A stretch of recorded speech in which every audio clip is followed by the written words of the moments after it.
Hey moguls, it's Dr. T here, and I'm just checking on in with you for some more upgrades today and just really continuing along in a journey that has been a real transformation for me. And while I'm going to be sharing specifically about my experience with ayahuasca and some other plant medicines in this video, I'm also just wanting to share an update that even doing something like that and actually sharing it with all of you is part of a larger journey that I am on. And as someone who has been working in the area of transformation for years, as a psychologist, as a success coach, as an author, as a speaker, I've really had some big changes in my life happen over the recent chapter. And I've really had some breakthroughs that have happened as a result of just absolutely coming to terms with certain things that I needed to transform in my life in order to grow at the level that I needed to grow at. And so ayahuasca is a part of where that journey has led me to, and plant medicine, and really starting to look at that path more specifically, which I'll share more with you about.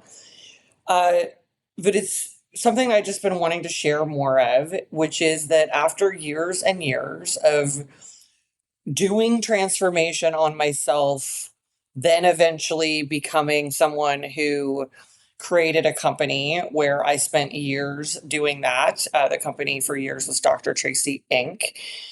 And I spent a lot of time helping people go from the biggest challenges with something like, say, addiction, all the different challenges with that, anxiety, all of these things, all the way up into building their most incredible, successful life and all the things that they wanted, building their family dynasty, building their business empire. And then at a certain point, just really was working with clients that were starting at a higher level of functionality, and starting to instead of helping people who were very successful in their life and had really gone down a tough path and then building them all the way back up, started to really work with people that were starting at a different level and working with them primarily in their leadership capacity. And of course, you're always dealing with everybody's everything, no matter whatever they're coming to you for, but really having so much more of a focus on building them up from a higher level of success into a much higher level of success, into again creating their most amazing top level self as a top mogul, creating awesome businesses, their empires, their family dynasties. And what's been happening is that I really have sort of come full circle to realize that I always wanted to be working with people on all of it. And when I would be working with different consultants and people that help you build up a business, it'd be like, you need to be this, you need to be that. And in the very beginning, I was like, this is a comprehensive transformation company that I'm building that can help you with all these different things. And I always wanted it that way, sort of let people talk me into like, you need to be over here, you need to be over here. And it was in this thing where I felt like I had to pick. And also, as you do, you evolve and you play with, you go into the zone that you feel more drawn to at any certain time. And I've really come to understand just how much I really enjoy all aspects of human transformation. And as a psychologist, really knowing how to help people tackle it all, from the simplest, not simplest, but from the toughest thing, like overcoming something like very serious trauma, challenges with that, being able to become their top most powerful self, that mogul self, that powerful person, and helping people go into their biggest dreams and desires, building that incredible empire, building an incredible new world that they want to create in this world that we have, building that family dynasty, becoming that incredible tycoon or uh, the titan of industry, whatever it is that they want, becoming a power couple, become whatever it is that their dreams are, because it's really amazing what these unique dreams are. And I've really come full circle to just understand that I have a different definition than other people have of like your standard business mogul, like somebody who does this, this, and this. And the word mogul really means powerful person, powerful, influential person. And to me, that's the person that will literally do every level of transformation on themselves that needs to be done to be in their power in all aspects of themselves and their life. And that's really where I'm coming from. And finally, at a point in my life where I'm just like trusting myself that much more that I know what it is that matters to me most. I know what I'm supposed to be growing and building, and that I don't have to choose one or the other. And I don't have to be like relegated to like, well, you're the person that helps people with this, or you're the person that helps people with that. And the bottom line is, my absolute life's purpose is for transformation of each of ourselves, of my own self, of our world. It is the entire reason that the population of people that exist on Earth at this time are here to transform this world. It's the most transformative time in human history. And also, I'm really in a new phase where I have spent so many years transforming other people, like my entire life, while also transforming myself in order to be able to do that. But the proportions have been really all about transforming everyone else and the way in which that has transformed me to get to do that and live my purpose. But I'm at a new moment, which is why the ayahuasca piece would be present, which is that I'm seeing transformational leadership in a whole new way, which is not a transformational leader going, well, let me just tell you all about transformation and you go do it. I am absolutely receiving downloads constantly that are all about the fact that I am supposed to be doing the most transformation on myself that I have ever done, to take it to the top level that I can possibly take it, and to reveal that, and to open up more and more of the truth about what transformation involves, what it's like for me, the different things that I'm navigating through. Because while transformation can be made to seem like, oh, you're going to do all this transformational stuff and then life is just going to be super easy breezy, while there are phases like that, the truth is, if you are dedicated to the absolute transformation of yourself, the self actualization of who you are into your higher self, and therefore the transformation of our world that we live in, which of course includes your partnership, your companies, your family, and all of our world, our entire community, then you're really delving into stuff at a much deeper level. Because one of the key things, again, which also brought me to the ayahuasca experience, is that one of the main things I kept learning as I was helping people more and more who were building the big empire, the big dynasty, really building up their company, building up their wealth, and working with all the psychology around that and anything that was getting in the way.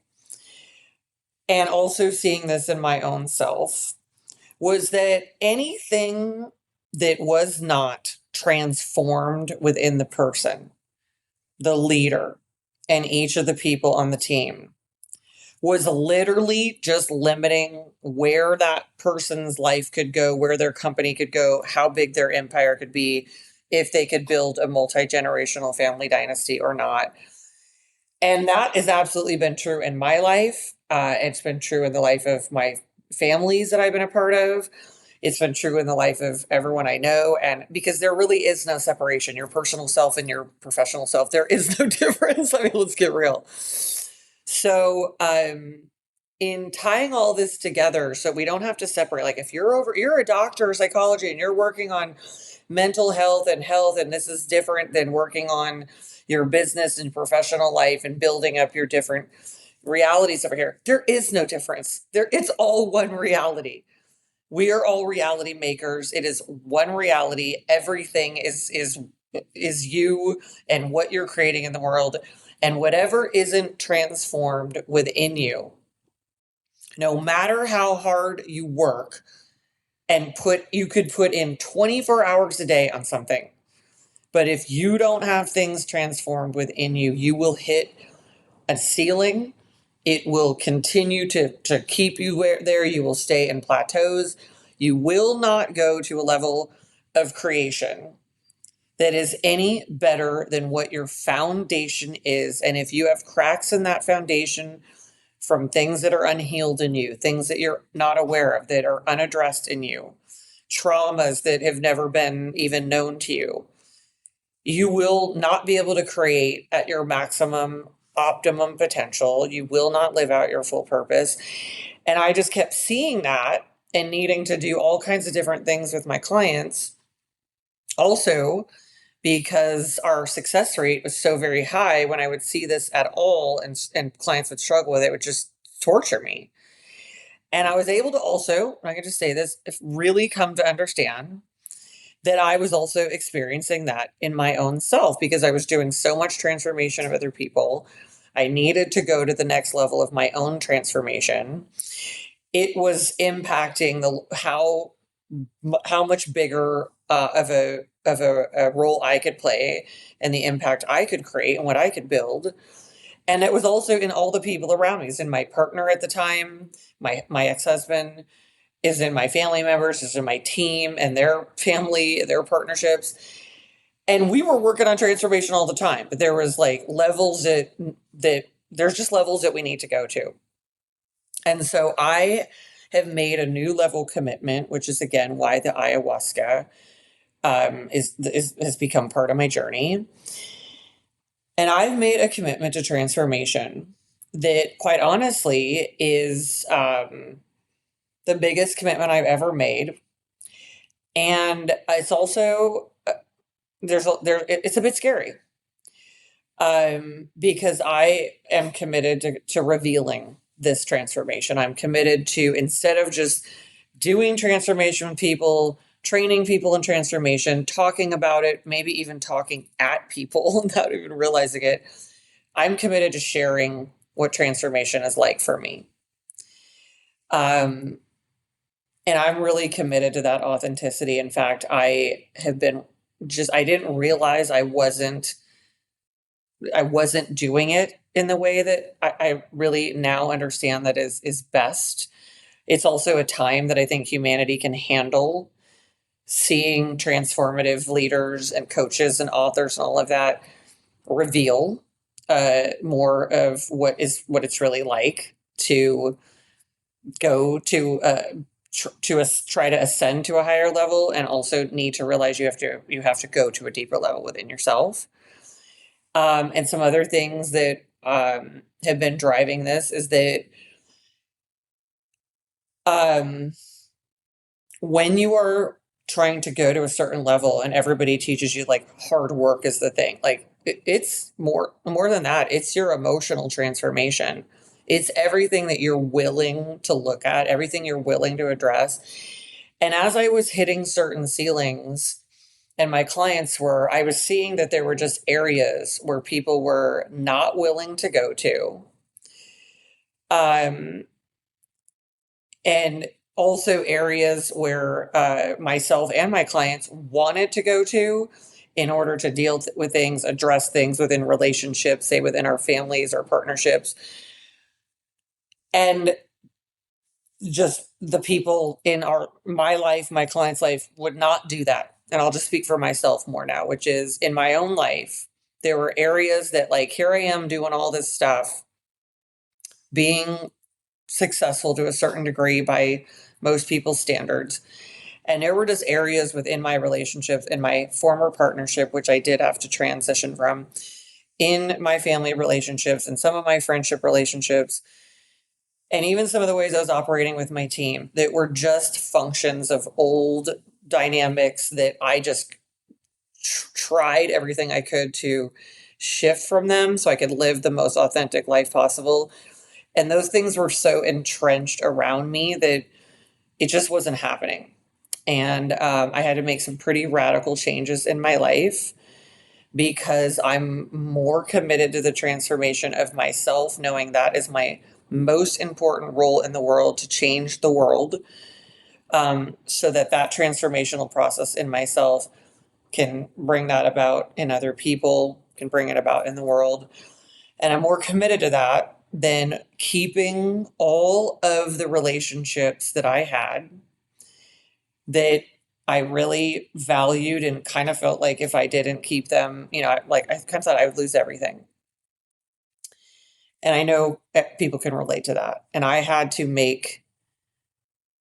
just chose to make like the hardest choices I have ever made in my life. And the choice that I made, uh, which I know was brought about by the fact that I was so committed to transformation. It's like a forced upgrade, was that authenticity was a top value in my life. And allowing that to grow me as a person, allow me to overcome lifelong experiences of being suppressed by other people, of being made and shaped into a version of myself that was not my true self, and having to navigate that where I could like be my true self with my clients and have these great relationships, but then have to be some other version of myself with other people. And honestly, it was creating limitations in my life. It was having me repeat patterns.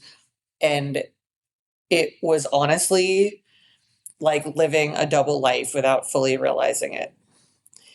And uh, the farther you go into transformation, you eventually just hit up against every single thing that needs to be addressed.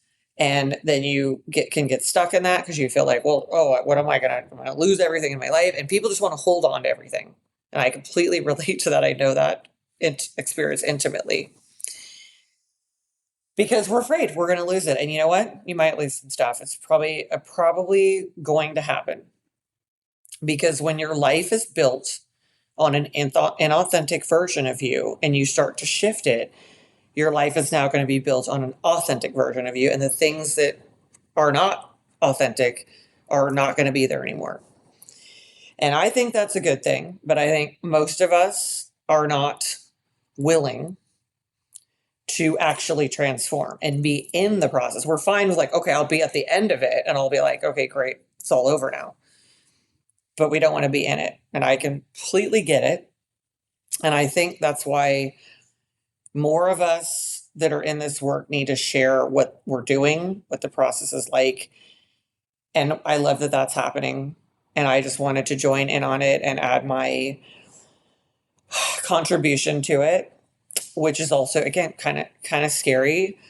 Um, it's my greatest desire to do so. And it's also scary because I didn't realize I'd spent so much of my life and then my career and even the way whenever I would make content, um, being in a way, speaking in a way I didn't even know. Like I was like literally worried about like what people in my family would think and the people that are supposed to love me the most. And I was like, I didn't realize how much I was living my life in a version of who my family and society had shaped me into being.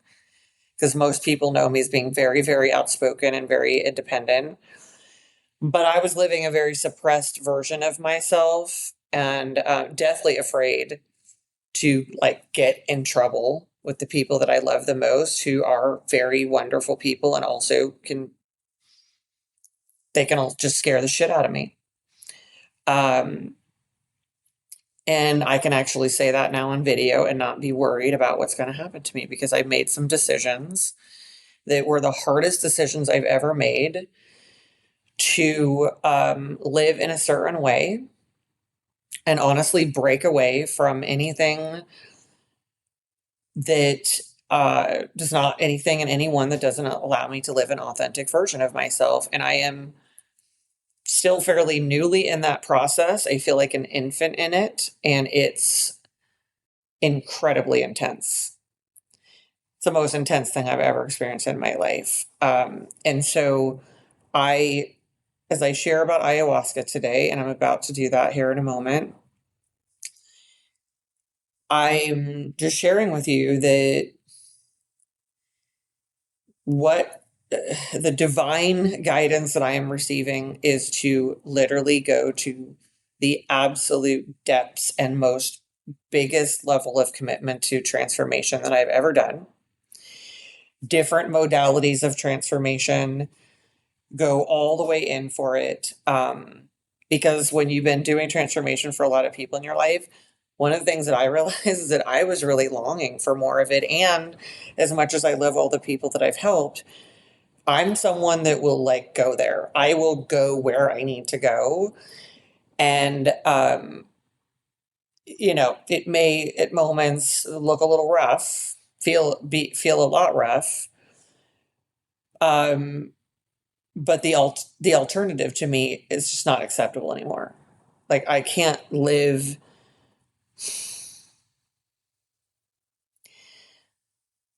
I cannot live in ways that I was living before. I like it's not even available for me anymore. There's some things that changed in me. There were some moments and events and experiences that I had that I'll share more about in other videos where I did attempt to go directly to the people in my life, let them know that these things were changing in me and that I really needed to live in a certain way. I really needed to relate to them in a certain way. I really needed to have very honest, open, authentic relationships. And that after all of the years of support that I have been giving to all these people in my life, that I really needed that support in the journey that I was on and the path that I was on, because it I really did need that after so much outpouring, standing by people through everything that they'd ever gone through. And the bottom line is it didn't go well. The response was actually horrific. The feedback loop of me wanting to be the most honest version of myself and have that kind of relationship was devastating.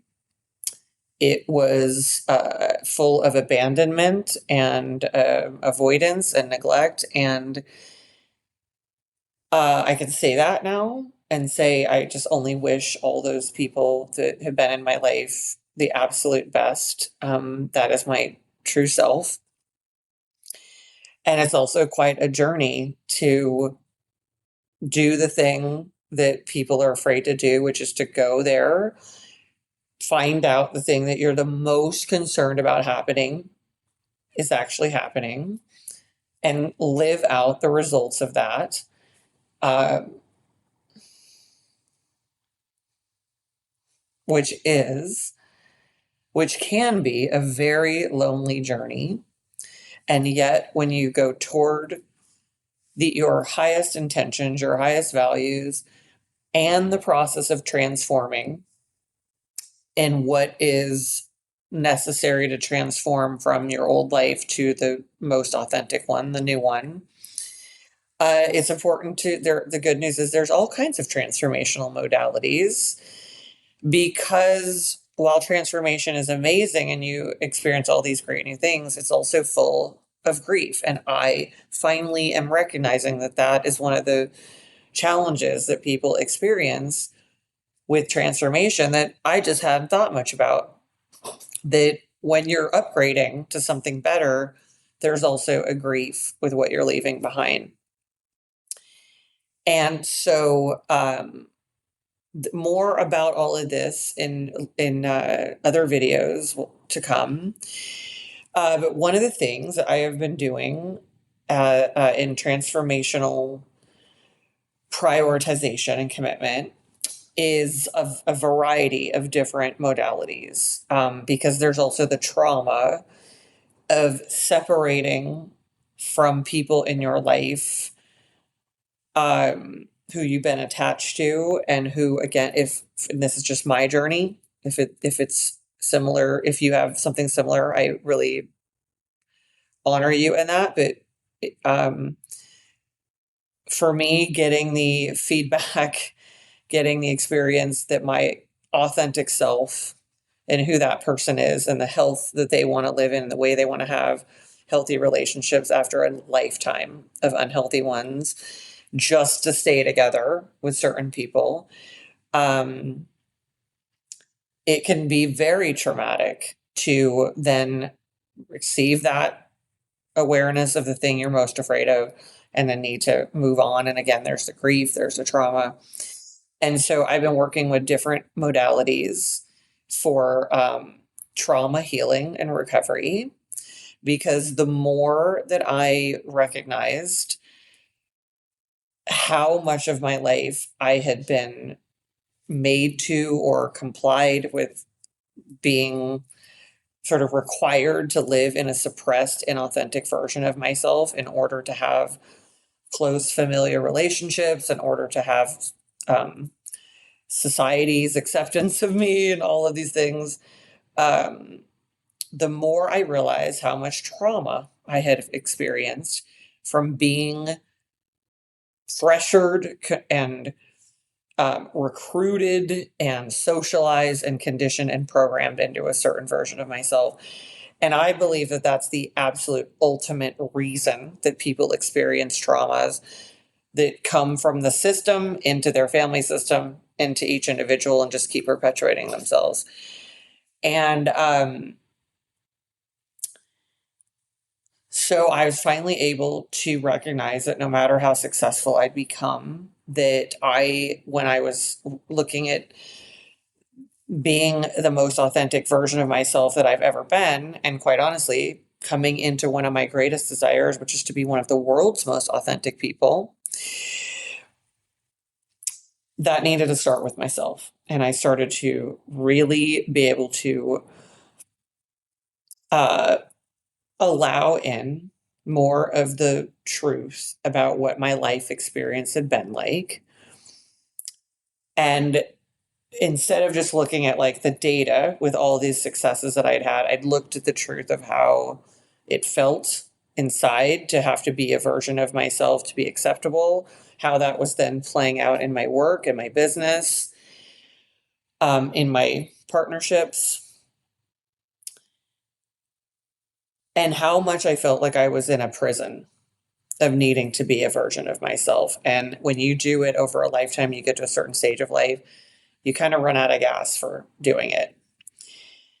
And when I was able to look at the trauma of it, um, in this last chapter of life, it's been a significant chapter where I've been doing a lot of different trauma healing modalities like EMDR. Um, I've actually had a trauma treatment that, God, I'm trying to think of the name. Oh, the stellate ganglion block, which people who experience like battle trauma, come back from battle and receive this treatment, trying to help them and their nervous system. Um, because when I came into what I think is a great, important, powerful thing, like this is being a mogul to me, being in your most powerful self, but to come to understand the truth of the trauma I'd experienced, um, it kind of just blew the dam open of like really experiencing traumas that I had not remembered that I'd gone through. Um, and I'd also been someone that is moving through a stage of life called the Chiron return, Chiron return, which is an important phase of life where um, you start to re experience the same exact experiences from when you were born and all the way up. And a lot of traumatic memories, a lot of traumatic awareness and traumatic pain surfaced. And it was a lot more than I really had anticipated. And it really pushed me to go into more transformational experience myself and trying all kinds of different therapies, talk therapy, EMDR, like I said, this stellate ganglion block, and a lot of different modalities. And I'll be really clear, most of them were not really helping very much. And I think these are all good modalities, but I think also because what's gone on in all of this and preceded my own ayahuasca journey is that I was essentially breaking away from every part of my life that represented this suppression of me and therefore ultimately what is the rejection of my authentic self, which is what the suppressive process is, and all of the negative impact of that. And in also, this is after attempting to create more health in all of these relationships and the family systems I was in, and having that go absolutely nowhere and having it go sideways. So the trauma experience is incredibly intense while I'm running a company, doing transformations with other people. And I had certain benefits from these different modalities. I want to definitely give a shout out to EMDR. But because the trauma was so intense and I was facing everything, it wasn't like, hey, I'm going to do this over here and I'm going to pretend this over here. Because I was like, I'm completely open to being authentic with my own self. I'm open to the truth of what I've been experiencing in my life just because I've been playing the role of like superwoman, super coach, super doctor, which doesn't take away from my ability to transform lives, but it was also its own trauma response that I had to be this type of person in order to get by in the family systems I was in and the families in the system of our society. The trauma is so intensive that I just had to keep seeking more and more avenues to healing and to helping my very expanded consciousness and the sort of the destabilization of myself, because when you're willing to be authentic, it destabilizes the life that was built on your fake self while you're building the new life built on your real self. And while I'm probably not making this sound very good, I promise you it's worth it. So I'm going to go into now just talking more about the ayahuasca journey. And what I want to share is there's a lot that preceded me doing ayahuasca. I'm literally just scratching the surface of what preceded it.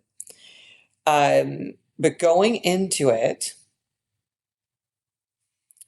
it came about because in doing such a level of transformation on myself, literally moving, part of it is I'm literally moved out of the United States, which is quite honestly a very traumatic country to live in at this point, and it was traumatizing me. I live in Dubai at this time, which is just a much better fit for me. And I'd made so many changes in my life. I sold all the real estate that I had in the United States. I'm like, I'm not going to be in environments that are unhealthy for me, where it's toxic. And while that's all been the right direction for me, it's also been a lot for me. And I was just feeling super like just beat up by making the transition. And while I was building up my life here in Dubai and feeling really good about that direction, I just kept getting the call to do ayahuasca, which is something that people talk about, that you get a calling for it. And so I would say to any of you that are considering it to know that that's typically the way in which ayahuasca, um, you know that it's something that is your path, that is something for you to consider. And I had had some experience with a client in previous years who had done a lot of ayahuasca and then needed a lot of help by me and my team in order to support her from all that sort of got opened up from her doing ayahuasca. And I had a lot of fear about plant medicine, such as ayahuasca, because of the way in which this client, that her transformational process in it just it was one of the biggest human struggles that I'd ever seen a person have. And so it kind of got intermingled with my sense of ayahuasca and what it brings about in a person. And so it was really interesting for me to like have that predisposition to it, feel really solid and great about the methodology of transformation that my company does, and then be getting this calling for it. That's exactly how it was. So I just absolutely felt like I'm supposed to go do this. And that's just the reality of the situation. And I kept questioning it, kind of like, okay, what am I going to do with this? What does this mean? I had a lot of fear around it. I probably watched 30 videos about it before deciding to do it. Um, and I kept just questioning, like, what's going on with this?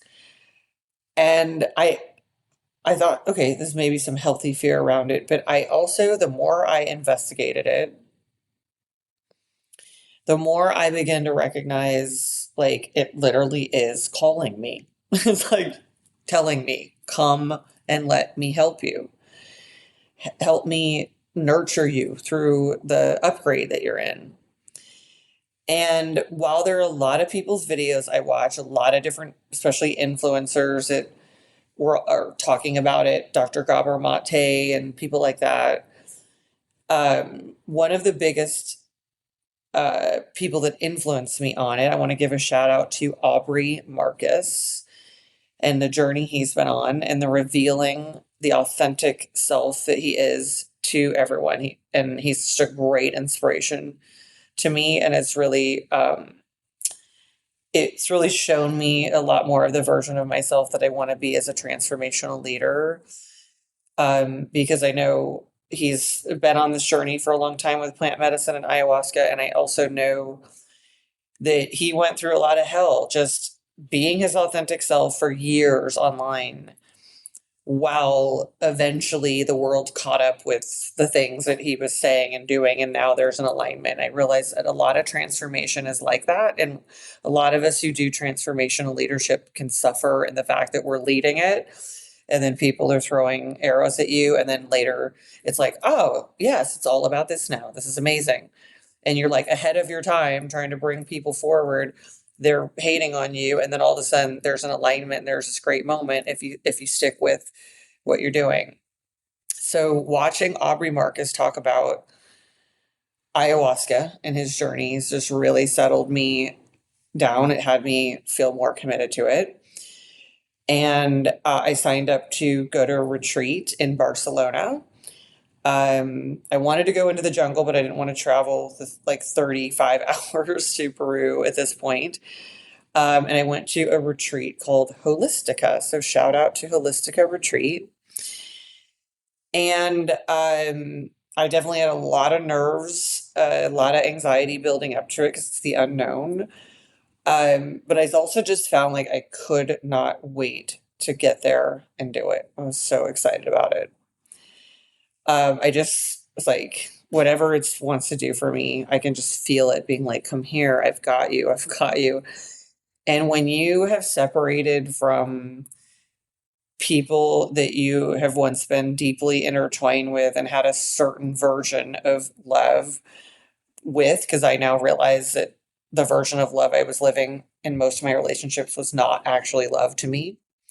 But when you were living a certain version of love with people and you make a decision that there's a higher value system and set of priorities over and above just staying with people because you're related to them, you know, there's a lot of there's a longing to be connected with parental figures and with family members. And I knew that my life's journey is about connecting with new family members and new community members. And I just felt like ayahuasca, the more I learned about it and people talking about it as like the mother or the grandmother, I was like, I literally feel like ayahuasca knows that I need a mother, a grandmother, that I need a family member that I can trust and that's going to actually really support me in a way that I need to be supported at this given time. And I've been supported in lots of different ways in my life. This is what I needed now. And so I flew to Barcelona. I was at this lovely home for this retreat. There's a bunch of people there. It was a little, trying to kind of just navigate that. It's kind of fascinating as I sat down outside where a group of people were just eating some food. It was like a couple of hours before we were going to do the first ayahuasca ceremony. I was like, this is really something. Like we're landing in Barcelona, going there, and we're gonna dive right in. And this guy sits down next to me. His name is Joe. And we just started chatting and we absolutely just hit it off. And like an hour went by and it was just like the ayahuasca was already working. Like I'm like, this guy feels like my brother or something. This is really something. And there was just like such a connection. And so we move into the room downstairs to do the ayahuasca, and there's all these beds. Because there's a group of like 20 of us going to do it. And there's a group that's leading it. And so Joe and I have our little mat beds together. And I just remember feeling 100% like I came here on my own and feeling, a bit alone. And as I do, feel separate from family and the things that I just had really had to make a shift from in my life. And,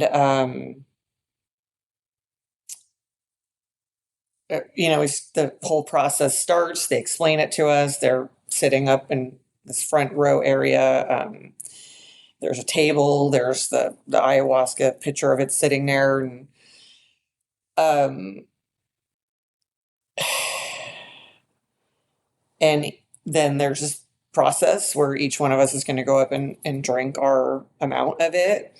And even that, I will say, I was like, wow, look at this. You're even, just thinking about all the years that I was sort of trying to be my authentic self, realizing I'd lived as a people pleaser, approval junkie my whole life, suppressed, made to be inauthentic. And the only area where I was able to be really authentic for the most part was with my clients who were also committed to this and my team. And I could just see that part of me. They're just like, oh my God, you're even nervous about like drinking something in front of people and doing it the right way. And so you could just see, just like all your stuff just starts to ooze to the surface. And you're just like, oh my God, like what have I been living in my whole life that I could be this successful on one hand and then this fucked up on the other hand. And so I drank the first round, and then they ask you to stay seated so that it can like go into your system, like don't lay down on the mats. but everybody's sort of like, nobody's talking. They start to play this music, which is called Icaros. Um, and this music, they're playing instruments. I'm like, we're in this home, we're in this room, these this large room, all these people, and then this group of like 8 people is like leading us in ceremony, pouring for us, watching over us, and then playing this music, which I can only describe as like sent from heaven. I was just like, this is I had no idea what to expect. And uh, not a whole lot's happening. And they say, like they're like at an hour and a half mark, then you can drink again. So I try to lay down a little bit, just kind of like to be quite honest, I was like, I'm ready for this shit to kick in. Like, let's go. And my new friend Joe, I'm like laying down and he's sitting up and he's like sitting there like this meditative master, like this like kingly person. And at a certain point I realized I'm like, wow, I have this like, and we are just like super tight. Like we are just intimate, connected from the beginning. And I'm like, I think I have a brother. Like, I already have a brother. This is amazing. Like, I have literally been wanting family members where I could literally be myself, be totally accepted and loved, and not be afraid of them, and not be rejected and dejected by them because I want to be authentic and healthy and functional and change things in our relationship. I'm like, oh my God, like, I think it's happening. So go for round two. Everybody drinks again. You have to sit up for a while, letting it go in. And all of a sudden, I can start to feel it. And now I'm laying down again, and Joe is still sitting up. And I'm kind of like, and you're not really supposed to talk to anybody, just stay in your own world, your own journey. I'm just kind of like, what's going on? And he's like, I got you. I'm watching over you. Go where you need to go. And I'm just like, so I just go into what they call the journey or the trip, and I'm starting to feel a lot. And what happens to me in night one, because there are going to be multiple nights in a row we were doing it, what happens in night one is I start to get every bit of feeling in my body of all of the trauma I have ever been through. And it's like as if you have been sliced and diced and cut and stabbed and just injured on every level in your physical body. But because we create all these defense mechanisms, and we literally have been doing that since we were little and getting injuries since the time we were a wee one. And we've created all of these defense processes that we have no idea about. The ones that we do are just the scratching of the surface. I start to feel my physical body like illuminate where all of the injuries have been, all the emotional injuries. And I'm like, holy fuck, this is unreal to me.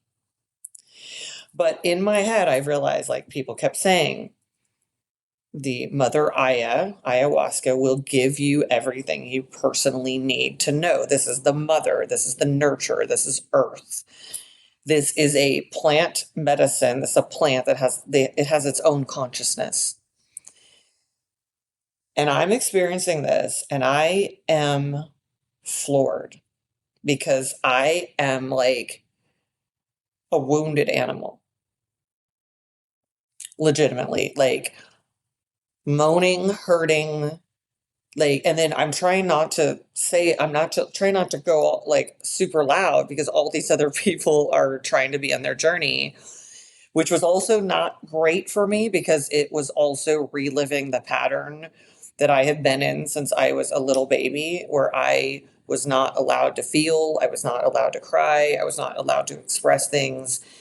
I was just meant to be good and and not be a stress to my teenage parents, my young parents. And then that just continued on my whole life. So I'm aware, like, I am wanting to cry so loud and scream and just wail. And I'm just kind of doing it a bit under my breath. And again, I'm aware that, like, this is not great. If I would actually kind of maybe in some ways have been better for me to be on an ayahuasca journey alone. So I could have done that. But at least I was aware of it. I'm like, well, this is a repeat pattern. I have all this emotion going, all this pain. And since I was a little baby, the message was, do not express it because we're too stressed to deal with it and you will be rejected. And we are not available for that.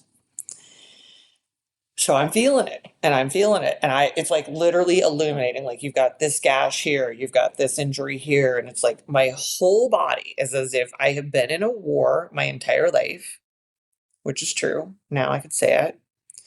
Just getting slammed and injured. And this is by society as well. This is by the whole reality that we all live in. The society. Yeah. And my new friend Joe is just sitting there in this amazing pose. And I have this moment of realizing, I'm like, there is somebody here for me, like literally watching over me. This is someone that is present. This is someone that is letting me be me. This is someone that is letting me go through what I am going through. And instead of suppressing, rejecting, or trying to mold and shape me into something else, this person is totally accepting me.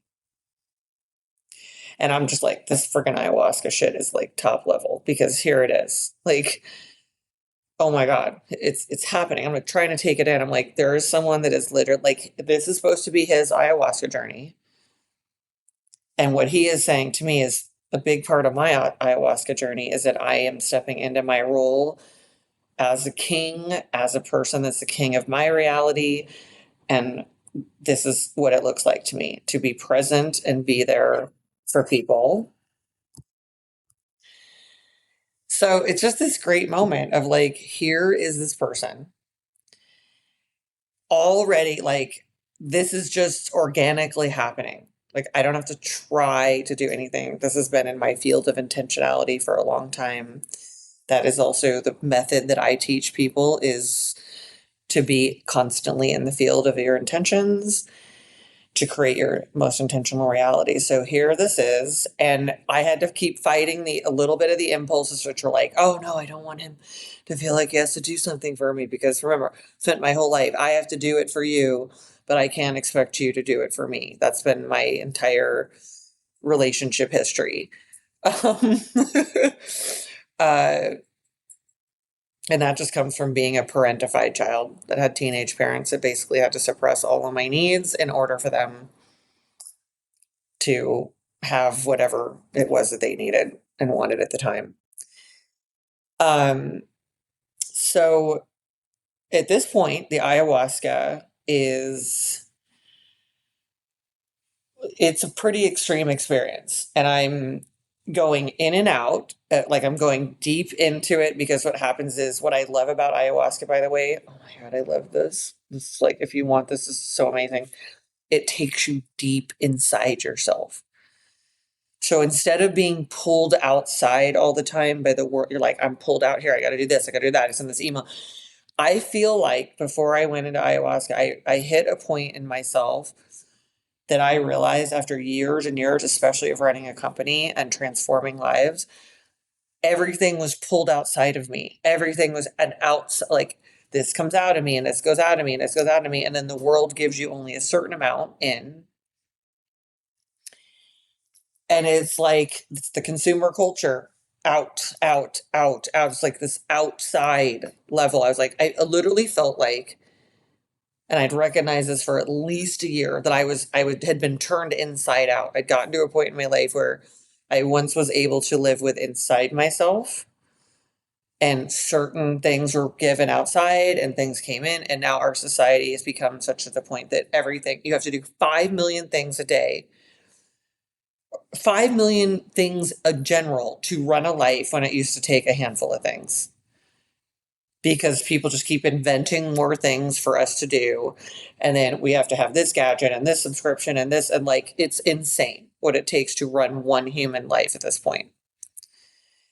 And I was like, ayahuasca was taking me inside of myself. And well, let me just first say that is an amazing thing. And in that way, even though I'm not here to tell anyone to do ayahuasca, I'm telling you what it was like for me. In that way, I was so grateful and thankful to even discover that this is what it does. At the same time, that feeling where I was feeling all the pain that my physical body is in, that I wasn't fully aware of, but it's in clearly. What that was teaching me while I was in the journey and afterward is that the physical body is just getting beat up by all of us because of the society we live in and the consumer culture, and where everything is like you have to do all of these things in order to run one human life. And while they seem like conveniences and innovations, it's just a lot of stuff. Like the amount of subscriptions that I have to run a company, to run my life, when it should all be on one dashboard for a human to run their reality. It's insane. I used to like pay a few bills. This is, how far this goes back. You pay a few bills and then you have all this free time to do whatever you want to do. I mean, this is insane. So, I just recognized like, oh my God, I don't think I've been inside my actual body living in there for years now. And I think, again, if anybody's running a company, that's one of the things that I started to realize is that, and especially depending on what you're doing, especially if you're doing transformational work, something I have to really keep an eye on. So here I am doing this video, that if everything is pulled outside of you and given to the outside world, you don't even live in your body. You literally live outside of it. And it's like, but your body is having the experience whether or not you are connected to it or not. So here I am, and I'm inside my body, and I am feeling that it has been beat to shit. It has been pummeled, stabbed, beaten, twisted, mangled, pushed. It has been injured, and I can feel every emotional injury that I have ever had. And it is like, like it is incredible what I am feeling. And I'm just kind of like, like I'm trying not to make these noises, but I'm making them. And my friend Joe, who's like now become my brother Joe, I was like, dude, this dude's my brother. Right. And while all of that unfortunate pain is going on, which is not the end of the story, by the way. So it's not like ayahuasca is just going to put you in pain the whole time. I just keep I just keep being in this revelation, like, I have a brother now. And I realize I have always wanted a brother. And even though I had a stepbrother and we were close ish to some degree at one point in my life, I never had in my actual family someone that I was related to, or this was my stepbrother at the time, that I could literally be 100% me with, and we could have a real, full, actual connection. It just didn't exist. It's just a different, these family systems were built on pretend versions of yourself interacting with each other. I know that now. So I'm just like, I'm like, I literally have a brother. Like, this is the behavior that a brother does for a sister, who is just like, he's just like there. He's got my back. He's like rubbing my head. And I am like, this is the first time in my life, because I've had difficult moments in my life. And the truth is that when I've had difficult moments, to for the most part, I'm going to say 98.9% of the time, that does not elicit a good response from the people in my life. Um, it elicits upset and frustration and rejection. And that's been the truth of my journey. So I'm just like aware, oh my God, like I am actually struggling and someone is there for me. They are not rejecting, they are just holding space, being totally present for me. And this is amazing. So I'm just in this whole ayahuasca experience, I'm just aware that I am in a very extreme transformation. And what I keep thinking is this is amazing. It's already giving me family members. I already have this mother ayahuasca doing what I need, which is to show me the truth. I have this brother watching over me. I'm with a group of people that are all transforming, which is something that matters to me because I've wanted that in my family my whole life and never had it.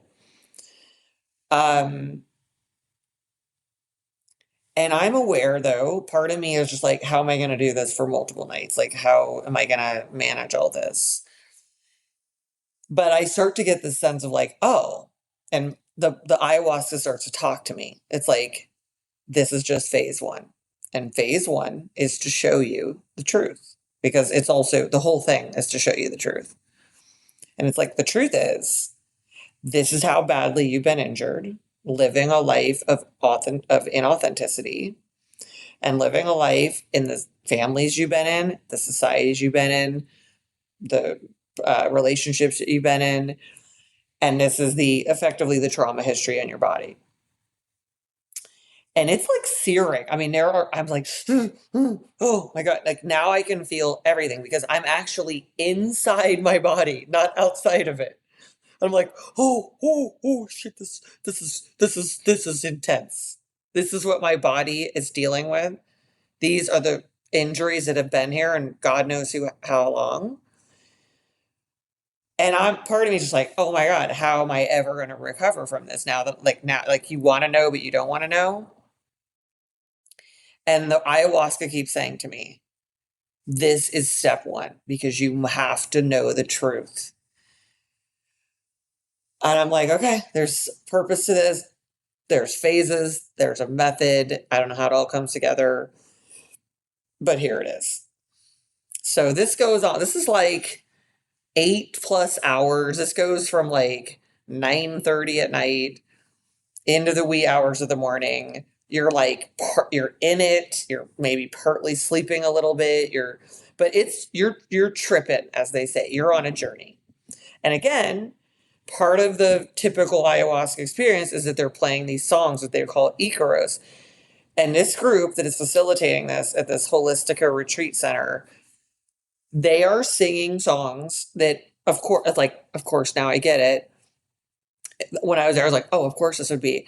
Like the songs are all worded to get you to awaken and transform. So you got the medicine working on you, the songs working on you, and you're like, this is some symphony of transformation being orchestrated. It's like dark in the room, but it's light where the people are playing instruments. And it's like, I'm like, this is theater. Like, this is unbelievable. What is being created? It is going on all through the night. Like, this is what these ceremonies are. And I'm thinking to myself, these amazing people and what they are doing and what this is. Like, God bless them because this is just an amazing transformational process that's being orchestrated. At one point, much later into the early morning hour, or like the late, let's call it like 4 a.m. I am aware there's still singing going on. I kind of open my eyes, I look, and two of the facilitators are still there. Others have gone ahead, I think, probably gone to bed. And they are just sitting there singing.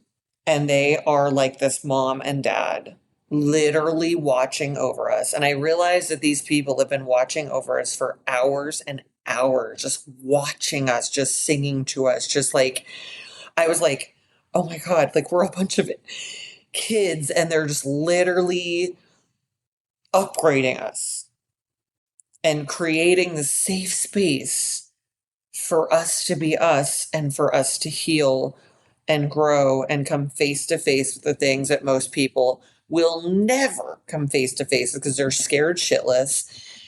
And we're doing the work of all of our lineages because most people, and most families and family members will never do it. And it always ends up on someone who's doing all the caretaking or all the transforming or becomes the black sheep because they can't handle it and they have to transform. And I'm just like, this is unreal. And I just feel like, honestly, for the first time in my life, and I appreciate everything that's ever been done for me by anyone in my life, any family member, any relative, any parent. God bless you for doing everything that you've ever done, especially without a commitment to complete an absolute transformation and authenticity to live your highest level life. I mean, I'm amazed at what everybody's been able to do. And it's also been very painful for the things that have not been there. So I can say that too. But no dissing to anybody. When I could just say that I kind of felt like for the first time in my life, there was an actual, like, this wise man and wise woman, even though they're not married, they're not a couple, but they were like literally these two parental figures, like truly watching over me. They had utter presence. They had no other priorities. They had nowhere else to be. And their only focus was like our well being. And I was just really struck by that. And I was like, dude, this is deep. And so, yeah, I'm just in awe of this moment because I can appreciate all the things that have ever been done for me in my life. There are many, but I never had a feeling like this my entire life, which was like, there is a family of people in this room that are committed to upgrading, facing issues head on, transforming, becoming the best version of themselves. And we're all doing this at the same time, which is something I always wanted. I just could not achieve this in any of my family situations or my relationship, except for my clients, which is why I love that level of work. And I had these people watching over me. I had literally, like, these people had been singing to us all night. And then this man and this woman, and they're just like these wise elders overseeing us. And I'm like, this is what tribal living is supposed to be like. This is what we were once doing, not separated by ourselves in these factions or these individual families where everybody's struggling and suffering. And then you're on your own in your own room and you're just like everybody on a lonely journey. I'm like, this is tribal living. And I like it. And I really liked it. It's like, uh, so it's just like this amazing feeling, which I didn't know what to anticipate with ayahuasca, but it's like all these amazing things are coming together. So you think about it, ayahuasca is like calling me to this experience, like, let me nurture you in your life. Let me show you the truth. And then I'm surrounded in this experience. So this just goes on. It's now, now I sleep for maybe 2 or 3 hours, wake up, I'm there, everybody's there, everybody's waking up. My new brother Joe is right there, and we just congratulate ourselves for this was his first time with ayahuasca too. And we just kind of go through, rehash. I'm like, oh my God, because he had a different experience. He's in his own path, and was just really coming into a level of leadership within himself. And I'm moving through a level of like total authenticity and transformation that's like at the core of my being. And it's kind of amazing. So, along with the ayahuasca, at this retreat, you have the opportunity to do something called combo, uh, which is a treatment that helps you detox things out of your body. And combo is a substance from, let's see, a frog. And we were getting ready to do that. So that's part of the experience as well. Um, and what we had on deck, I should have mentioned maybe sooner in this video, is that at this retreat, you're doing ayahuasca, combo, and something called Bufo alvarius, which people just call Bufo. So, within a certain period of time, we got ready to do the combo experience. And I'm not going to say a ton about combo in this video. I may make a separate video about it, but um, for this video, I'm going to stay focused on certain things. And so just moving into that combo experience, which is its own thing, which, yeah, I think I will just make a separate video on that. Um, doing combo, having that help detox me, having an experience where the detox experience was like everything was coming out of my cells. And even though a lot of people throw up in both ayahuasca and combo, just detoxing all of the trauma out of their body, for me, it was just like cellular release, like all this stuff was coming out. And it was just, again, this wonderful experience where these people were just right there with me. And a lot of my combo experience was also just me releasing through just intensive crying and the feeling of like relief, honestly, from having these people. I had one over here and one over here, just like holding my hand, wiping my tears. Um, yeah, when I think of it now, it's like one of the most beautiful experiences that I've had because I've lived a life where I've lived this life where I know I've had a certain amount of care, and I know I've had a certain type of care from different people with all of their best intentions. And I know that the most like nurturing person that's ever been in my life from like a just more just again more of that mother nurturing experience was my grandmother Bernice. Um and so I do know what that kind of nurturing can feel like, but I haven't had a lot of that kind of deep, sweet kind of nurturing where I don't have to do anything. I don't have to be super kid, super tough, super strong. I don't have to be some other version of myself that like takes care of someone else. So like say with your parent, like you can't be a certain way so they get to feel a certain way about themselves so that you're basically putting their feelings above your own when you're a child, and maybe for some of you like me throughout my entire life.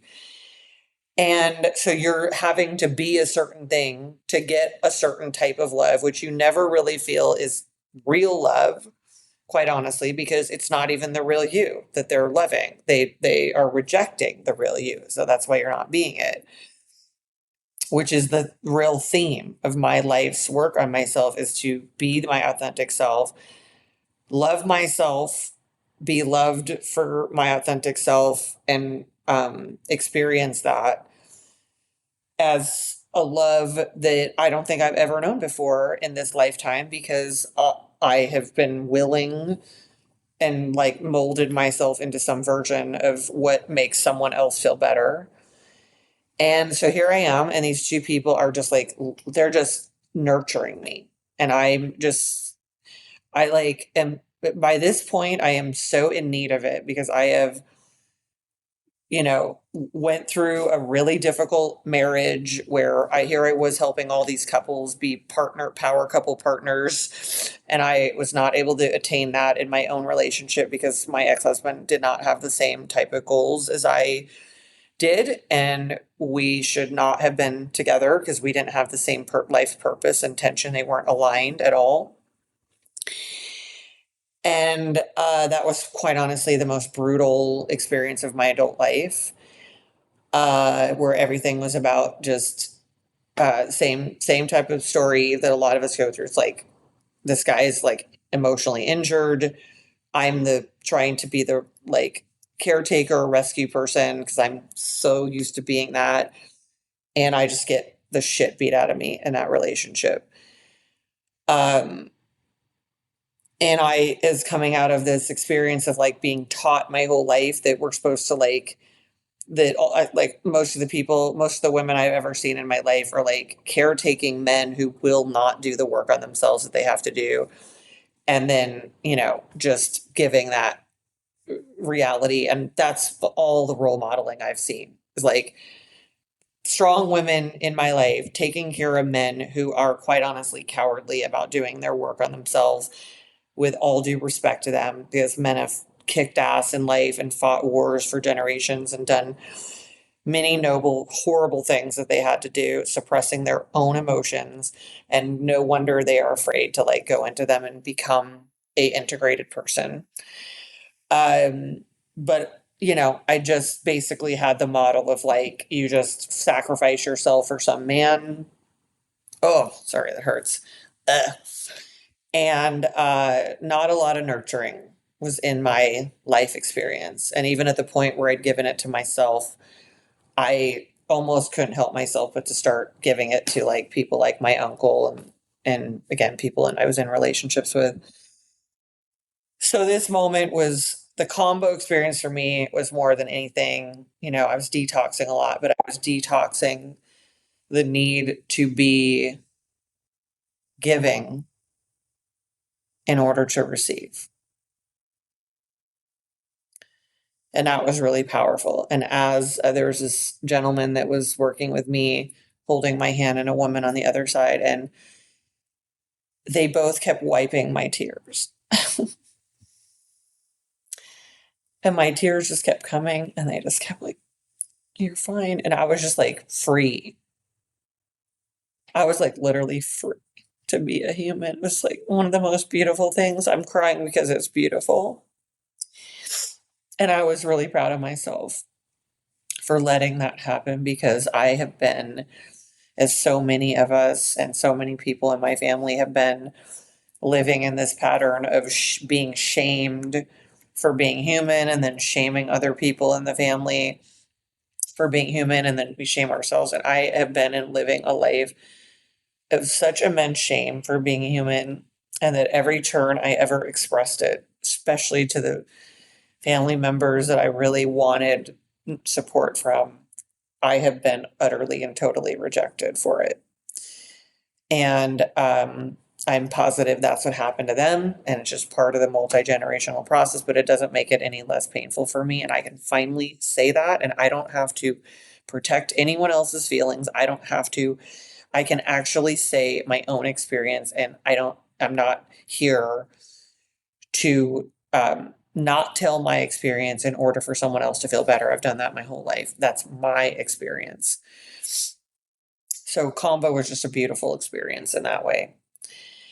A little bit later in the day at this retreat, we did what's called Bufo Alvarius, and that will again be its own video at a certain point. But what I'll share to a certain degree about it here, because it was a whole experience with these plant medicines, these psychedelic medicines. And Bufo Alvarius was an incredible thing. I was also very nervous about that, but I'd watched a lot of videos about it. And ultimately, I kind of thought, I don't know what I thought. I thought maybe like you do it on your own and each person goes through it. But I was summoned to come down to this room. We're going to do Bufo Alvarius, and it was several people that were going to do it. So now I realized people were going to see you experiencing it. And because you go into this very altered state of ego disillusion, I was like, okay, here we go. Talk about being witnessed as vulnerable. You don't know what you're going to say, what you're going to do. It's like a whole thing. So when it finally gets to my turn, I'll be honest. I mean, I was pretty nervous, but I was so ready after a long, long life of dealing with ego defenses and dealing with other people's ego defenses, and just feeling like I'd been in a battle with it my whole life, and being taught as people do in families and societies and systems that like to be a version of yourself rather than be your authentic self. And somehow now we've all decided like being your authentic self is so vulnerable. Like, oh my God, you're weak and you're in a vulnerable state. But it's like, that's because we were programmed not to be our authentic self. If we were programmed to be our authentic self, it wouldn't be vulnerable. And in fact, what makes us most vulnerable is being programmed not to be authentic. That's the irony of the situation. Dr. Gabor Mate talks about like You're programmed out of your instincts. You're programmed to be this certain version of yourself, to attach to other people and stay connected and stay alive. But you're programmed out of your own instincts. Then you let shitty people into your life because your instincts are not there. And if we were in the wild, you would not want your instincts programmed out of you. So we're programmed to be inauthentic, which actually makes us vulnerable to everything.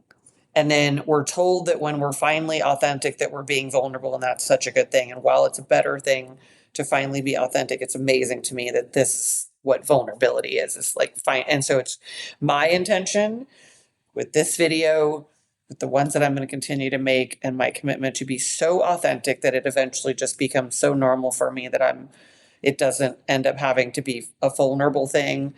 And I could just be the strong, honest person that I am and have always wanted to be. The absolute fullest authenticity of that, the fullest honesty. So it was time to do the bufo. When it's just so you all know, it's a substance that is taken from a toad that is found in certain parts of California and Colorado. The substance contains DMT, which is also in ayahuasca. It's also in mushrooms, different versions of it. DMT is connected to the neurotransmitter serotonin, and it helps us go into a certain state of being that allows us to feel, I'll just say, some pretty amazing things. And there are a lot of people that are really good at explaining DMT, and I find that I'm not completely prepared to explain that part today. So more on that later. Bufo, this substance is then dried, and then you actually smoke it. And believe me, as I'm doing this whole thing as like a doctor of psychology and someone that's been pretty mainstream my whole life, I'm like, even to me, I'm like, this is fascinatingly weird, but here I am doing this. And now here I am sharing it. So I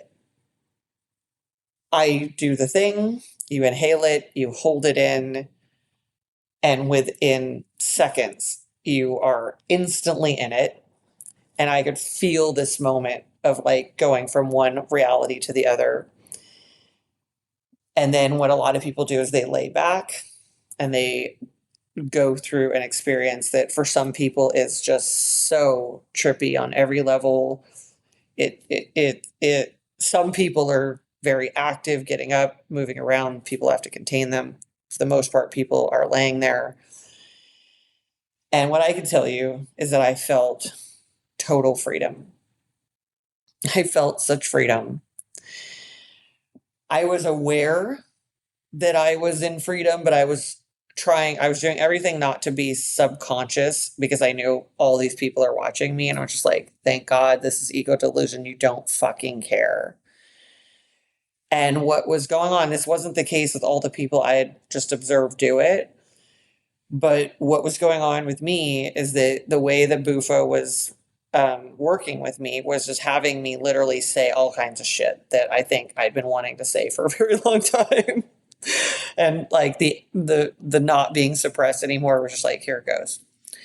So number one, it just feels again, it just feels very pleasurable. You feel released from the bonds of ego, the worry about what everybody thinks. And I didn't see, like a lot of people are seeing kaleidoscopes of colors and things like that. I just felt like this, just like, oh my God, I'm just complete.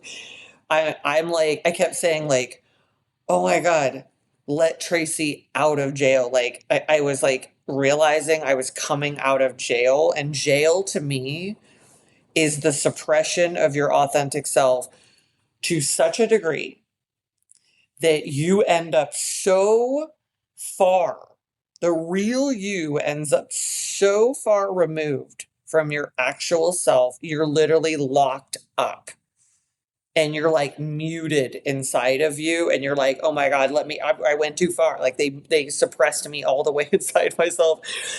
And now I don't even know how to get out.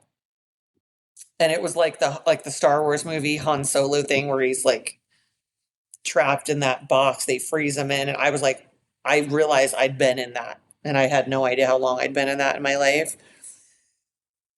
And I was like, I just kept saying, like, let Tracy out, let Tracy out. And then the more the bufo was working on me, I started saying more things. I was just like, this is the way reality is. I just kept explaining reality, like, oh my God, it's this, it's this, it's this. I was cracking jokes. And again, like, this is all told to me for the most part. I was just like, fuck this and fuck that. And no one that had done it was saying stuff like that. So I was like, I don't know what's going on, but here's what's going on. And the thing feels like it goes like that, but it apparently lasts like almost like 25, 30 minutes. And I just remember be also feeling funny again because I used to be a very funny person. And the longer I was in a particular relationship that was really wrong for me, and I did the whole thing of like, oh, but I can't hurt this person and break up with them, and they are not going to know how to live life because this person's like a complete incompetent. And this thing that I'd seen modeled for me in my family systems where like the women just take control. The men are the men are well-intended men, but they're also like emotionally struggling. And I had been afraid to. Uh, I didn't want to fail at the relationship. I didn't want to be alone. I didn't want this person to struggle in their life without me. A lot of programming. And in that relationship, was over like 7, 8 years. I went from being my funny self to like losing that part of myself because this person had no sense of humor. They were not funny at all. Um, they were quite miserable and made me miserable. And were just reminiscent of me repeating a pattern in of relationships that my parents had and probably the generations back from them. All of a sudden with Bufo, I was funny. I was like, oh my God, I'm funny again. Thank God. I was missing my funny self again, which tells me like that's more my real self. And I just, again, I'm not here to recommend any of this to anybody because I can't really do that. But I'll tell you to have the experience of what it's like to be free, to have the ego dissolve, to feel liberated in a way that I had never, ever felt before in my life was so stunning to me. And I also like the part, quite honestly, where like, you don't know what you're going to do. You've effectively given over control. And so many people are so unwilling to do that. I was like, take it. I finally at a point in my life, I don't want to control everything. I am happy to be like, whatever this thing wants to do with me, let it do it. And I just also kept feeling this feeling of like, God, I am here to have you work through me, have you say whatever you want to say through me. I will stop filtering and sorting and trying to take your message and then like filter it through some perfected version of me, which is not happening anyway, no matter what I try to do. And I was just like, please utilize me and make me and shape me into whatever it is that you want me to be. And that's why I'm also right here talking about this experience. So, Bufo was absolutely amazing. I ended up doing it twice through the course of the retreat. And I will definitely do it again. It's, yeah, one of the more important experiences I've ever had. And then that just in this particular retreat plays into the different experiences and the way the different medicines are working on you to transform you. So that night was ayahuasca. again. And this ayahuasca journey, night number 2, was, I think, the most important night of my life. It uh it changed my perspective on everything.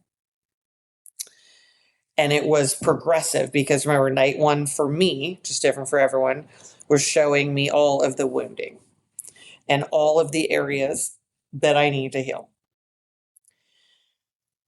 Finally, focusing on my own transformation more than what I've ever done before, and knowing that each healing that I do takes away weak points and that takes away those vulnerabilities too. So, night 2, same concept. We all, there's a group, they're facilitating, they're singing. And my friend Joe decided not, his plan was to just do the first and third night, not the second night. So I didn't have him there, and that was a little different feeling. Um, and after the first dose, not a lot was happening. Finally, the second dose, I go right into it. And this is a whole new level for me. And so what I experienced was, first of all, the mother talking to me, the mother ayahuasca, but like also the mother I'd always wanted and needed. And I am thanking God for all the mothering I've ever gotten in my life. But this was like the voice. It was fascinating because it was like the voice of ayahuasca, but it was like the voice of the mother. It was like the voice of Mother Earth. And interestingly, it kept having me talk. And then it was also my voice as the mother. And again, you're not really supposed to be talking in there because everybody's in their own zone. But I was like kind of under my breath talking to myself. And it just kept giving me the curriculum for reality. And it kept showing me all of these things about the way reality really is and what's going on this planet and in the human race.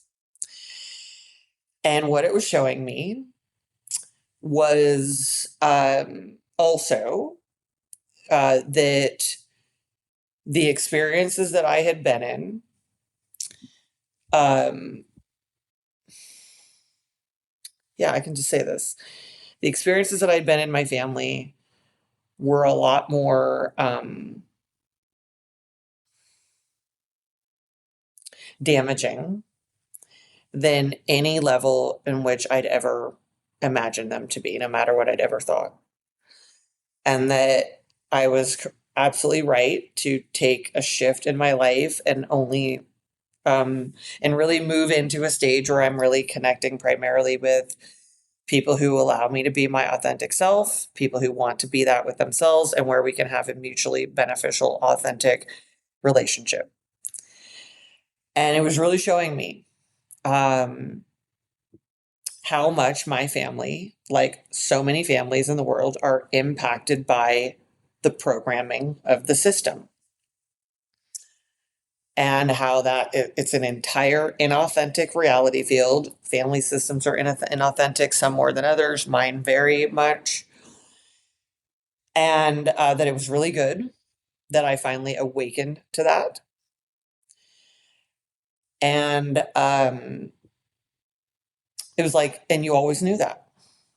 The mother was like, you always knew that. You always knew it from the time that you were little. And the programming also had you tell yourself a different story so you could survive it, like we all do. And even it's like, these are not good situations. You should not have been in there. You shouldn't be in there. And it's good that you are not anymore. But it was also showing me that that's only because my families, like so many others, are completely programmed by the system to be this certain way. And that's why we keep having all this damage happen within the family system, which is just a part of the larger system. So there's more I could say about that, but what I'll go to next is that the ayahuasca started showing me all these things that kept talking to me like a mother, and it kept saying, Tracy, you did everything that you could possibly have done to survive that. You had to tell yourself stories and lies in order to get through it. You did everything that you could possibly do, everything you possibly could to change it, to make it healthier, to make it better for you and for the other people that you love. And you don't have to do that anymore. And it was really powerful. It was like, you don't have to lie to yourself or anyone else anymore. Because when you're made to be inauthentic in a family system or any system, you're a liar to your own self and therefore to other people. You're a performer, a pretender. And that's miserable and it's traumatic. And your authentic self never gets to live. So you never get to live. And then you're operating at a low level of your potential capacity. So it was this very and this went on for hours and hours. And I was so into it. It was very different than the night before. I was so into it because I could also feel the progression of how the medicine worked, which is like the night before. It was like searing pain, and I had to feel it for me to know it's there. Now, the second night was like, and now we're going to go thing by thing, trauma by trauma, and we're going to give you the curriculum, and you're strong enough now to just choose how to change it. It's like now you can face the trauma, which is what ayahuasca helps you do, and you can change it. But you don't need to spend freaking years in therapy. Like you can do it right here. So it just keeps showing me these different levels of dysfunction that I'd lived in, these different levels of what went on in my family systems and in the family system of society in the world. And it would just present it to me. And I'd be like, oh no, I can see that really easily now. It's like, we're giving you the truth. Which way do you want to go now? You don't have to do this anymore. And then it would just let me make a decision. And it would be like one perfect example was like when you were from the time you were a baby and nobody could take care of you the way that you needed, and they were stuck in their dysfunction, dealing with being a part of this fucked up system. You had to suppress everything that you ever needed in order to take care of them. And you had to lie to yourself that that was okay. And you had to lie to yourself that these were better people than they were. And it's not that they're good or bad, it's just that they're fucked up from the system as well. And you don't have to do that anymore. And it just kept nurturing me in this mothering voice like, you don't have to do that anymore. Those were the things and the ways that you coped. And a big part of it was that you had to lie to yourself to get through it. You had to make these people into these fictional characters that were like better than they were. And then eventually you felt like you had to do that with yourself rather than just be your authentic self, which is just fine, which is so much better than the fictional self. So I'm just like, so again, I'm into it. It's just like giving me so much like amazing substance. And then it goes into the zone, um, which is really a trip. And it starts showing me how basically most everyone in the world, except for a certain population of people, is actually dead. I'm like, okay. And this goes along with the work that I've done in my life regarding frequency and being in your highest intentions, because then you're in a higher frequency. And the fact that if the world is living in about an average of 200 frequency, and that's effectively basically dead. And it's like, you were right. You've gotten it. You learned it. The world, most people, the world are dead. The world, and it's like the world already died. I'm like, okay, this is interesting. So it's like the reason the people that you love and the people in your life are not moving forward in transformation is that they're dead. And I remember thinking, this is what I thought about my ex-husband. I was like, this dude is stuck. He's literally dead. He's a dead person. And I know plenty of people like that. I know people in my family. I felt like certain elders. I'm like, this person's dead. Like, and here I am trying to like help them and come along and come with me on the journey. These people are dead. And a mother ayahuasca is like, and basically You came this close to dying because at every point you got conscious that you needed to leave that situation, the marriage, the family system, the way you were dying in it, the area that you lived in, because I lived in this area in California, which I got to tell you feels like a fucking dead zone to me. Feel like everyone that's there feels dead to me. The frequency is horribly low. I can't stand it. I don't live there anymore for that reason. And it's like you came this close to dying. Like effectively, like you're on life support right now. And I'm like, this feels like this all makes perfect sense to me. But it's still like a revelation. It's like, okay, so the world already died. This is what ayahuasca, the mother ayahuasca is telling me. The world died. There's a small percentage of people that are alive. This is mostly the influencer people that are online helping people come alive, stay alive, helping the world transform from the fact that it already destroyed itself and there's only more of that to come. And the ayahuasca just keeps feeding me this understanding. And I'm like, every part about it makes perfect sense. And it keeps giving me this insight, and it's showing me how the world has been on a collision course because people will not transform and the programming keeps taking everybody down. And then just like you experience with people in your life where you're like, no, please, let's grow, and they don't. It's like, this is what the world is like. Like, we need to face stuff. We keep doing the old shit. Like, let's just fucking do the old shit and keep thinking something new is going to happen. And we keep getting the same problems, and everybody's getting sicker and worse, and everybody's getting worse. Even though we have more intelligence and more technology, everybody's worse.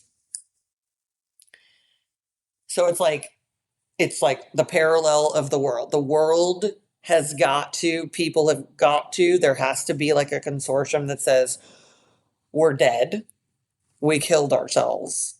It's only a matter of time before this corpse that is the system of the world and everyone in it completely disintegrates, because once you're dead, the rest, it's like a person, it's saying to me, whether it's the person, the family, the world, the person, let's give the example of the person is dead, they don't know it, and then their body just starts to downgrade and disintegrate, and that goes on for years until it's gone.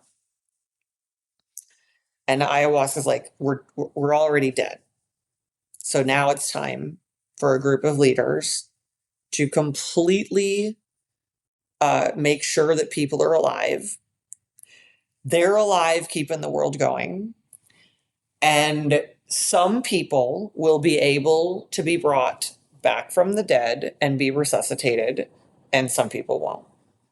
And I'm like, I'm just in this journey. Like, okay, tell me more. And all along, the ayahuasca is just giving me this like nurturing, like, we're letting you in on the reality. Now you're going to know how it's all, what's really going on. And I'm like, this all makes perfect sense to me. Like, my mind is not blown. I'm just like, thank you, because this was a shit show. I didn't know what was going on. I thought I knew, but I didn't. Like, I thought I knew, but I like, if I actually said what I knew, I always had this feeling like I'd be locked up. And I'm getting this, and I'm like, okay. And then ayahuasca starts showing me, the mother starts showing me that within the system of the world, that there is a small population of people, again, that are alive, and that while you may feel you may feel alone because most people are dead, and all of that, and you feel like you tried your whole life for your family to like awaken and transform, and let's transform together and let's be awakened together, and you couldn't make that happen. And this is the ayahuasca, the mother talking to me, going, and you feel you're in grief about that. The reality is that one of you had to make it out. So even though you don't have this person, this person, this person, and you're on your own and you live in this other country, you're the one who made it out. And you have to live. So that there is literally one person in your entire lineage that lived. And you don't even fully know what fully living is. And this is what you're here to know. And I'm like, okay. But that felt like what I've been trying my whole life to get to happen. So the ayahuasca is like, there are literally these people that are in the world in between all the other dead people, and they are like these angels, these station, almost like station people stationed in certain places, and they are the people that are making sure that people stay alive, and that if people come out of the struggle and they will actually step out of it and they will say, I'm going to break away from it. I'm going to break away from this relationship. I'm going to break away from this family system, this, whatever it is.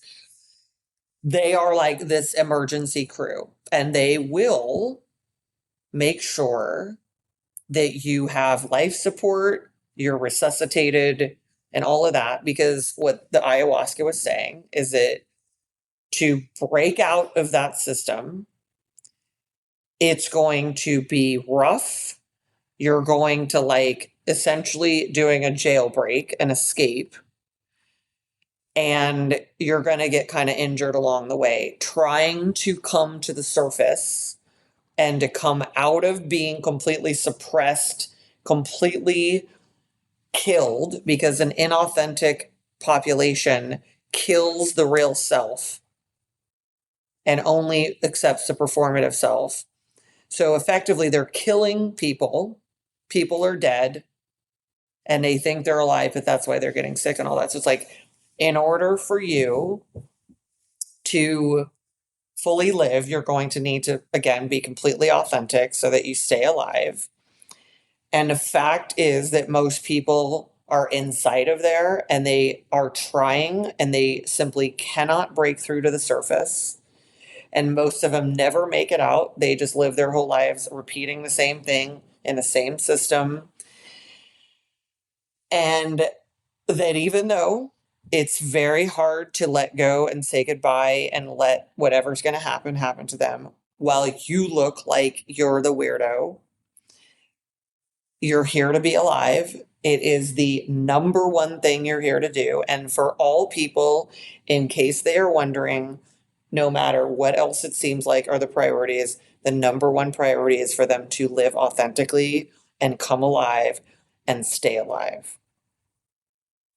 And that's also the priority for humanity, which is not to kill ourselves anymore and to stay alive. Because if more people die before their body ever actually dies, it's going to be,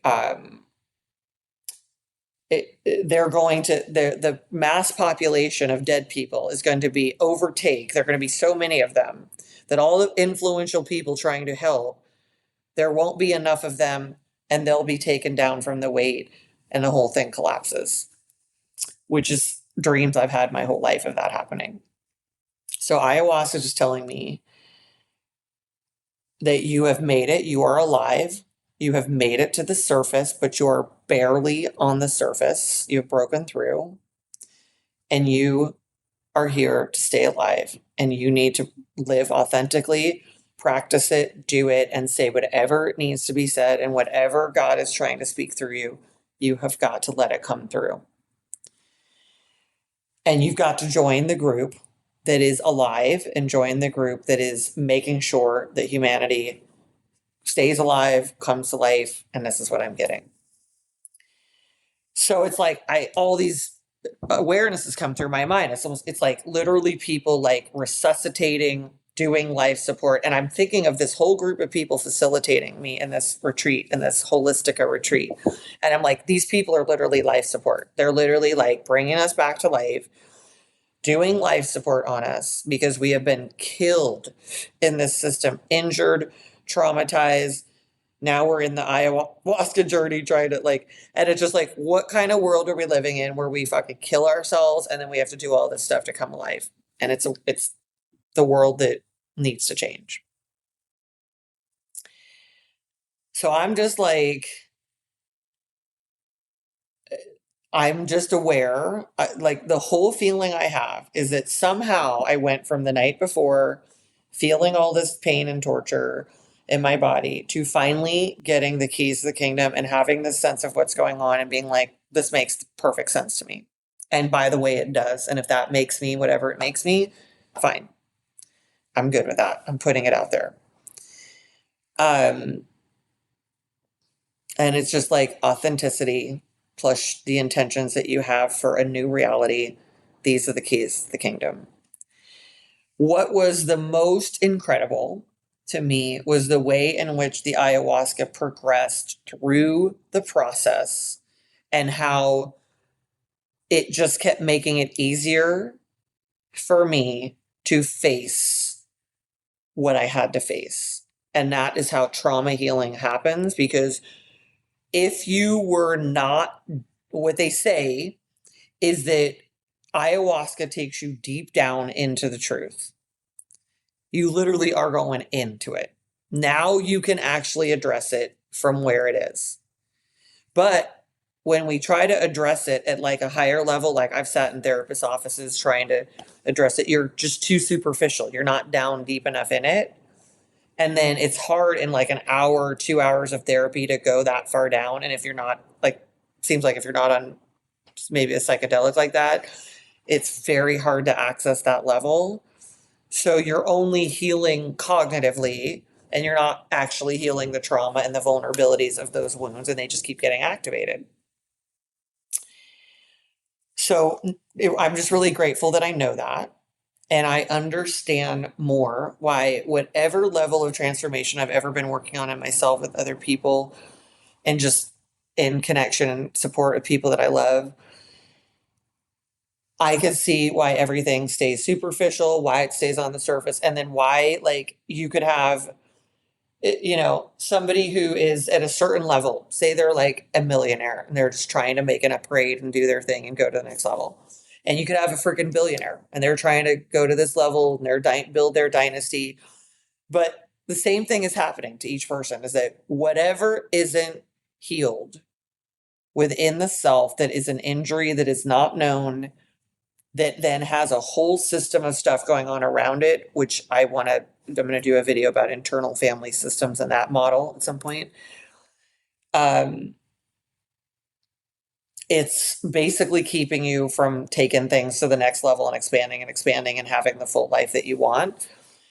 And it is only through the path of transformation of the self that the rest of what you want to create can happen. So it's like there's no, whether you are just trying to overcome anxiety or you're trying to build a dynasty, it's the trajectory through the process of healing and upgrading yourself that can turn you into your most empowered self, which is what the word mogul means and why all these years I've been given that word from the divine source guiding me all the time, to just kind of encapsulate like the mogul self is that powerful self that is in the truth, in intentions, facing the level of evolutionary growth that we need to do and doing it and being in community with others doing it. So with the ayahuasca, what I get a sense of is that the more one does it over whatever intervals anyone decides to do it, it progresses and progresses and it deepens and it deepens. And it makes sense to me on so many levels, because if we've had a backlog of an entire lifetime of trauma, there's a lot to do. And how could we ever catch up with it? It's like the same issue with the world. There's so many problems and then they get avoided. So then they pile up. We think we'll never catch up with them. It's the same as like anybody. It's like we procrastinate, the pile gets bigger. Now we really can't face it. Da, da, da, da.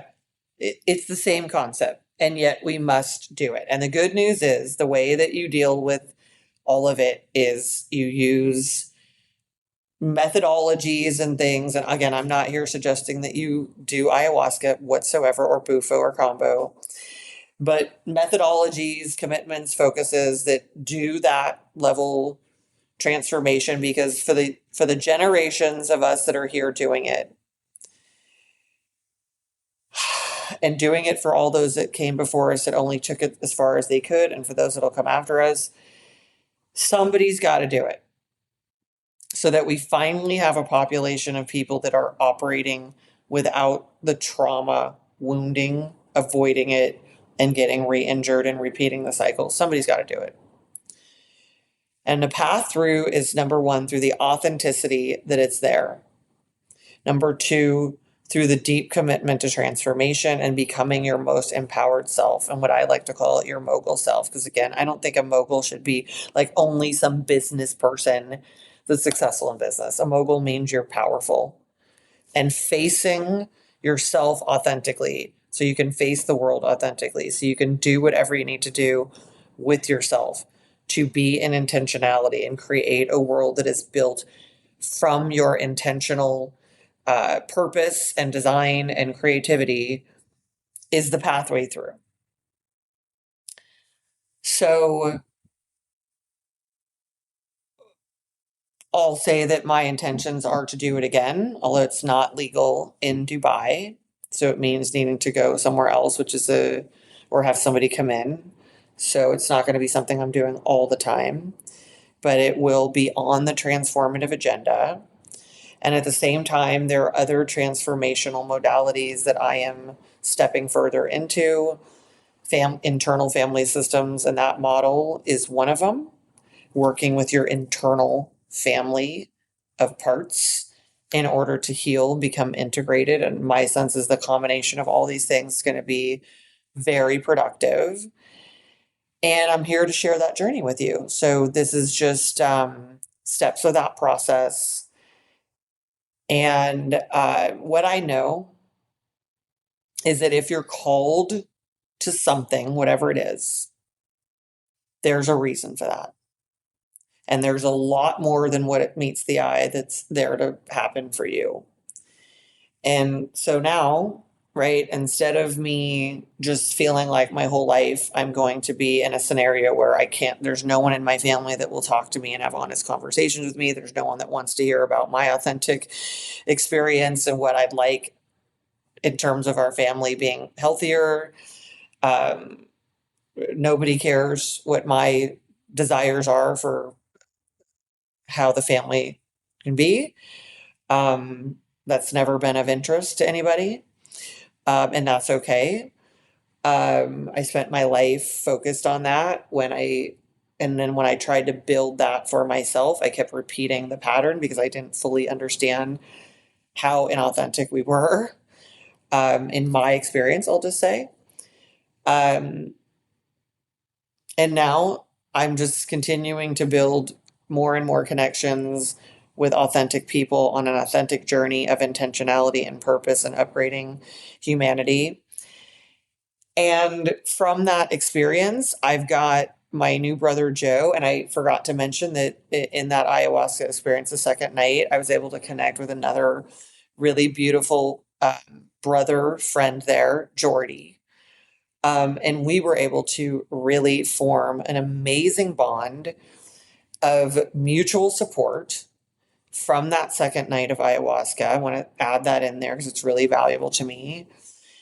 And what I felt is the way in which authenticity and facing trauma and healing head on brings about the kind of community and tribal amazing experience of love and connection and transformation and ascension through the conscious path, and the feeling that we're making the world a better place just by doing the transformative work on ourselves.